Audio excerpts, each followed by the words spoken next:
Surendranagar post ઓફિસમાં આધાર card અને KYC માટે સવારથી જ લાંબી લાઈનો જોવા મળી રહી છે। આધાર કાર્ડ માટે કેવાયસી માટે સવારના 2 વાગ્યાથી લોકો લાંબી કતારોમાં લાગી ગયા હતા।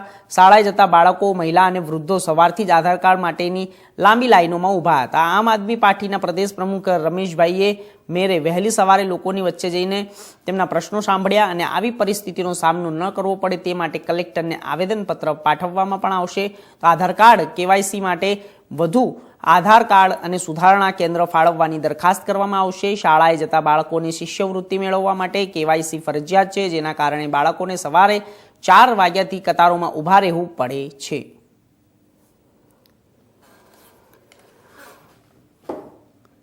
નિશાળે દેવાનું છે એટલે નિશાળે દેવાનું। કેટલા વાગે આવ્યા તમે?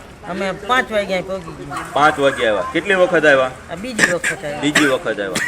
ત્યાં અહીંયા પહેલી વખત આવ્યા ત્યારે શું થયું? કઈ નહીં, ગળદી હતી, પાછા વહી ગયા। ગળદી હતી, પાછા આવી ગયા। લાઈનમાં ઊભા રહીને થાકીને પાછા આવી ગયા। હા, ઓકે। હવે આ નો થાય તો આ અપડેટ નો થાય આધાર કાર્ડ, તો તમને શું કીધું છે કે ભાઈ આ નહીં થાય તો કઈ તકલીફ પડશે? ઈ નિશાળે એમ કીધું છે કે આ કેવાયસી કરાવવાનું છે, હા। સ્કોલરશીપ માટે। સ્કોલરશીપ આ નો થાય તો ના, નહીં મળે એવું નથી કીધું, સ્કોલરશીપ કરાવવાની, આ અપડેટ કરાય। આધાર કાર્ડ અપડેટ કરવા અપડેટ કરાવવા માટે। કેમ અપડેટ કરાવવું પડ્યું?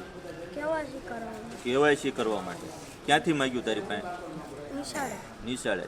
આ નો થાય તો અપડેટ નો થાય તો શું થાય? શું કીધું છે કે અપડેટ ફરજિયાત કરાવવાનું છે? કરાયો એમ કીધું સ્કોલરશીપ જમા સ્કોલરશીપ જમા નહીં થાય। કેટલામાં ભણે છે બેટા? હા 7મામાં ભણે। કેટલા વાગ્યાથી લાઈનમાં છું? 5 વાગ્યાથી લાઈનમાં। પહેલી વખત આવ્યો કે બીજી વખત? પહેલી વખત। હું રમેશભાઈ મેર, આમ આદમી પાર્ટી જિલ્લા પ્રમુખ, અને મારી સાથે અમારા આમ આદમી પાર્ટીના સંગઠન મહામંત્રી દીપકભાઈ ચીલા સવારે 5 વાગે જ્યારે અહીંની મુલાકાત લેવા આવ્યા ત્યારથી અમે અહીંયા જ્યારે લોકો પાસે જાણ્યું કે તમે અહીંયા શેના માટે લાઈનમાં ઊભા છે, ત્યારે લોકોએ એવું કીધું કે ભાઈ અમે આધાર અપડેટ માટે ઊભા છીએ। આખા સુરેન્દ્રનગર જિલ્લાના અપડેટ અને ડિજિટલ ટૂંકમાં જે કંઈ તારીખને ચેન્જ થતું હોય તો પોસ્ટ ઓફિસે આખા સુરેન્દ્રનગર જિલ્લામાં એક સેન્ટર છે એવું લોકોનું કહેવું છે। હવે લોકો ઘણા સમયથી વહેલા 2 વાગ્યાથી અહીંયા લાઈનમાં ઊભા છે। 2 વાગ્યાથી લાઈનમાં ઊભા રહ્યા બાદ પણ કોઈને 4 દિવસે વારો આવે છે, કોઈને 5 દિવસે વારો આવે છે। આ ભારતીય જનતા પાર્ટી અને અનગણત એસીમાં બેઠેલા અધિકારીઓના તાત્કાલિક આવા ફતવાના કારણે લોકો આ કડકડતી ઠંડીમાં સુરેન્દ્રનગરના મારા સાથીઓ, મારા ભાઈઓ, બહેનો અને નાના નાના ભૂલકાઓ એમના આ નિર્ણયના કારણે કડકડતી ઠંડીમાં લાઈનમાં ઊભા રહેવા મજબૂર બન્યા છે। ત્યારે અમારી ટીમ જ્યારે અહીંયા મુલાકાત લેવા આવી ત્યારે આપણે લોકો પાસે જ જાણીએ કે લોકો શું કરવા માગે છે। અમે અહીંથી કહેવા માગીએ છીએ પ્રશાસનને કે જો તમારે કાયદેસર આવા રીતે નિર્ણય લેવા હોય તો કેમ તમે દરેક સ્કૂલમાં તમે તમારું જે કીટ પહેલાં હતી એવી રીતે વ્યવસ્થા નથી કરતા? કેમ તમે લોકોને લાઈનમાં રાખવા માટે મજબૂર બનાવ્યા છે? તમે ટૂંક સમયમાં જો દરેક સેન્ટર ઉપર તમે આધાર કાર્ડ અપડેટ માટેની વ્યવસ્થા નહીં કરો તો અમે આગામી સમયમાં અમે પોતે ધરણા પ્રદર્શન કરી અને તાત્કાલિક અસરથી આ લોકો જે લાઈનમાં ઊભા છે, આ લોકોને તકલીફ પડી રહી છે, એનું નિરાકરણ લેવા માટે અમે દરેક પગલા ઉપર ગાંધી ચિંધ્યા માર્ગે આગળ વધશું। પહેલી વખત આવ્યો હતો ત્યારે મને કીધું નહોતું કે કયા ડોક્યુમેન્ટ જોઈશે। ડોક્યુમેન્ટ બધા જ હતા, ઝેરોક્સ હતી, ધક્કો કરાયો।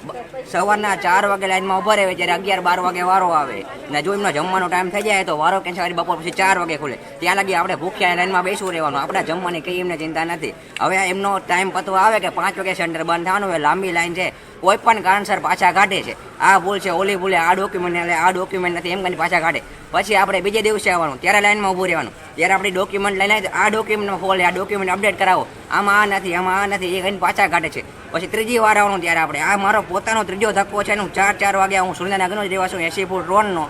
આ બધા તો બહારગામના છે, હું તો અહીંયા કંટાળી ગયો। બીજા એક એવા કેન્દ્ર નથી કે જ્યાં આપણું અપડેટ થાય।